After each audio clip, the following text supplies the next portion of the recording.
First, brief reading from the Third Humanist Manifesto. Just some extracts. Humanism is a progressive philosophy of life that, without supernaturalism, affirms our ability and responsibility to lead ethical lives of personal fulfillment that aspire to the greater good of humanity. The life stance of humanism, guided by reason, inspired by compassion, and informed by experience, encourages us to live life fully and well. It evolved through the ages and continues to develop through the efforts of thoughtful people who recognize that values and ideals, however well crafted, are subject to change and as our knowledge and understandings change. And then the closing paragraph. Thus engaged in the flow of life, we aspire to this vision with the informed conviction that humanity has the ability to progress to its highest ideals. The responsibility for our lives and the kind of world in which we live is ours, and ours alone. And then a brief selection chosen by Betty Chambers, former president of the American Humanist Society. Humanism is the light of my life and the fire in my soul. It is the deep felt conviction in every fiber of my being that human love is a power far transcending the relentless onward rush of our largely deterministic cosmos. All human life must seek a reason for existence within the bounds of an uncaring physical world. And it is love, coupled with empathy, democracy, and a commitment to selfless service, which undergirds the faith. Thank you, John. So let's start with some definitions.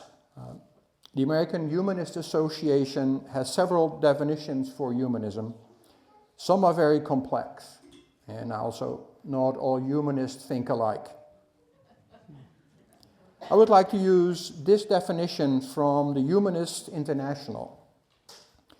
Humanism is a democratic and ethical life stance which affirms that human beings have the right and responsibility to give meaning and shape to their own lives.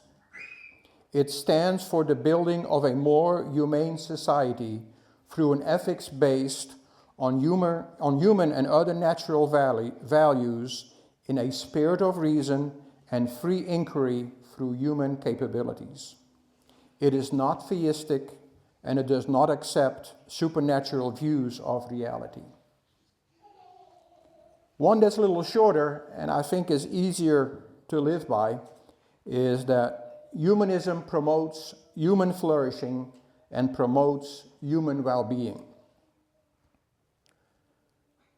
Humanism does not have dogmas, creeds, or promises of life after death, in heaven or hell. There is no humanist holy book, and in general, humanists are skeptics, meaning that they would not accept claims without convincing evidence. Humanists stand for the building of a more humane, just, compassionate, and democratic society using pragmatic ethics based on human reason, experience, and reliable knowledge. An ethic that judged the consequences of human actions by the well-being of life on earth. Humanism is not new. The history of humanism goes back to the ancient Greeks. One could say that was the start of human-centered thought, created in the last 5 centuries or so before the start of the Common Era. Protagoras declared, "Mankind is the measure of all things." Then there was Aristotle, who was one of the founders of ethical reasoning with his concept of human flourishing.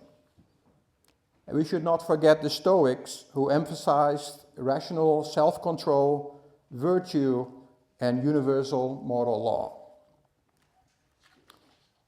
In the Eastern world, the humanist movement included Confucius, who promoted ethics in human relations, social harmony, and responsibility, and not the supernatural. Buddhism, which for the most part is a non-theistic religion, introduced the ethics of compassion, mindfulness, non-violence, without reliance on a god. After flourishing of the Greek society, Europe went through the Dark Ages, with wars, plagues, and religious persecution. Not until the Renaissance and the Enlightenment period, roughly from the 14th through the 16th century, do we see renewal of humanism.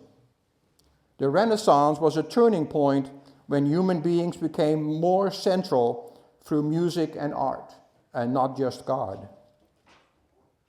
Erasmus of Rotterdam and Sir Thomas More are names I would like to mention. Both were Christian, and their philosophy was Christian humanism. Erasmus wanted to reform the Catholic Church from within. His efforts failed, and that led finally to the Christian Reformation. Sir Thomas More died an awful death after a treason conviction when Henry VIII was king. It was about if Henry VIII could divorce or not. In the 17th and 18th century, we can see names of Kant, David Hume, John Locke, and Voltaire. In the 19th century, the abolition movement, women's rights, labor reforms were grounded in humanist principles. So what are the principles of humanism? And when I read those out in a few seconds, you'll hear the linkage to the principle of Unitarian Universalism. Human dignity and worth, reason and critical thinking, empathy and compassion, secular morality, and human responsibility. So looking back at the history of humanism, it has evolved from the ancient Greek to a movement for justice and compassion. The core philosophy is that human beings, through reason and empathy, can build a better life for humankind. I want to spend a little bit of time discussing the three humanist manifestos. These manifestos are declarations created by humanist thinkers in the United States. Humanists have different opinions about these manifestos, so it's a good source for some good discussion. Some like the second version better than the third. It's like getting agreement between Unitarian Universalists on certain topics. So the first version was published in 1933. So it was written during the Great Depression. There was also the era of fascism, Germany and Italy, for example. Main contributors to that first version was Roy Wood Sellers and Raymond Bragg. It called for a new religion of humanism. It rejected the supernatural, theism, and the traditional religions. The emphasis was on the universe is self-existing, not created by a deity or an unknown force. Humans are the product of natural evolution. Ethics and values are derived from human needs and experiences, and the rejection of the idea of objective moral values. There was a lot of criticism during the writing and after the publication. People thought the manifesto was too idealistic and utopian, and it called humanism a religion. That was confusing at that time, I think. The second manifesto, published in 1973, so about 40 years later, still was not a very good time in human history. Cold War, Vietnam War, Civil Rights Movement, and the upcoming environmental awareness, which resulted in the end in the Clean Air Act and the Clean Water Act, and the foundation of the EPA by Richard Nixon. It was the second manifesto was drafted by Paul Kurtz and Edwin Wilson, and over 100 humanists signed the document. Just like the first manifesto, the second manifesto was written during a time of great upheaval in the world. The manifesto acknowledged the failure and errors of the 20th century, world wars, fascism, Great Depression. But it clearly rejected supernatural and divine morality. It emphasized the following: individual autonomy and dignity, freedom of expression, gender equality and reproductive rights, global responsibility for the environment, social justice, and ecological concerns, and the need for democratic, secular governments. With our current administration, those four are at risk right now. So the second version was human-centered, rational, and aligned with progressive social causes. The third version of the Humanist Manifesto was published in 2003, so about 30 years after the second, and is endorsed by the American Humanist Association and has spread around the world. While the first and second version were long documents, the third version is brief and only has 6 core statements. The intent was to write a more inclusive and less ideological document. The word religion is no longer used. So let me read the principles for you, and then you can compare them to the UU principles. So the first humanist principle from the third version of the Humanist Manifesto: 1. Knowledge of the world is derived by observation, experimentation, and rational analysis.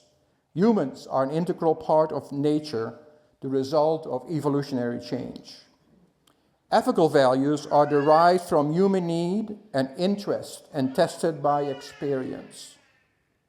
Life's fulfillment emerges from individual participation in the service of human ideals. Humans are social by nature and find meaning in relationships. Working to benefit society maximizes individual happiness. If you've forgotten the UU principles, I have included those here as well. First principle: the inherent worth and dignity of every person.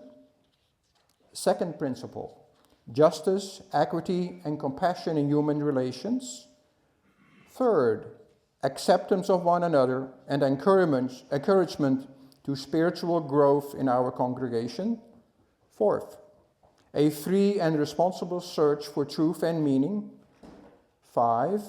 The right of conscience and the use of the democratic process within our congregation and the society at large. 6. The goal of world community with peace, liberty, and justice for all. And then 7. Respect for the interdependent web of all existence, of which we are a part. So how can we put these principles of the Third Manifesto and the UU principles in practice?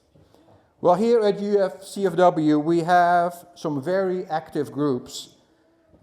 I'll mention Advocates for Racial Justice, Advocates for Environmental Justice, UU Queer, and Hoosiers for the Separation of Church and State. You can join one of these groups, and I'm convinced you're very welcome to join their meetings. Also, we share our offering plate with local organizations that fits these principles. Also here at UCFW, we have a humanist group led by John Moore, and we meet after the service on 2nd and 4th Sunday of the month. Of course, everyone is welcome to join us as well. So here are some key points from my reflection, and I'm going to close in a few minutes. So just thinking about the manifestos. So how can you use that in your daily life? What can you do? So number 1 is critical thinking. This skill requires constant attention, practice, and reflection. In today's world, this means do not believe everything you read on the internet or see in a TikTok video or YouTube or Facebook short videos. Ethical development. This means to continually adapt and rebuild our moral framework. peace and justice, service and participation. I mentioned some of the groups that you could join here that are active here at our congregation. Empathy and humility. Build better relationships by considering someone else's thought, feelings, and circumstances while displaying modesty and self-awareness. Environmentalism. That was one of our groups that I mentioned. Global awareness, responsibility, and altruism. And altruism is the concern for the welfare of others without expecting reward, recognition, or something in return. The Humanist Manifesto has evolved over time. The words religion has been removed, and the current version has been removed to 6 principles with a short explanation. You can find a copy of the Humanist Manifesto, of course, online at the website of the American Humanist Association. So, go out in the world, make it a better place for all of us and our future generations. May it be so.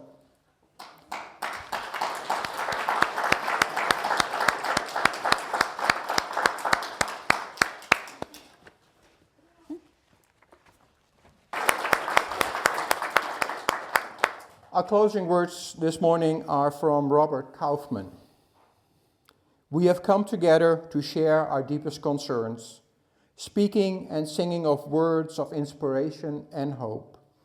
We've committed ourselves to do what we can do to ease the burdens of those who suffer, to stand for decency and compassion. We have pledged to work for a more wholesome environment for us and for all the generations that will follow. But these are just words. The hymns we are singing are just songs. Our reflections are just idle thoughts. When we convert them into loving and responsible action throughout the week, then and only then will this morning become what we want it to be. Amen and blessed be.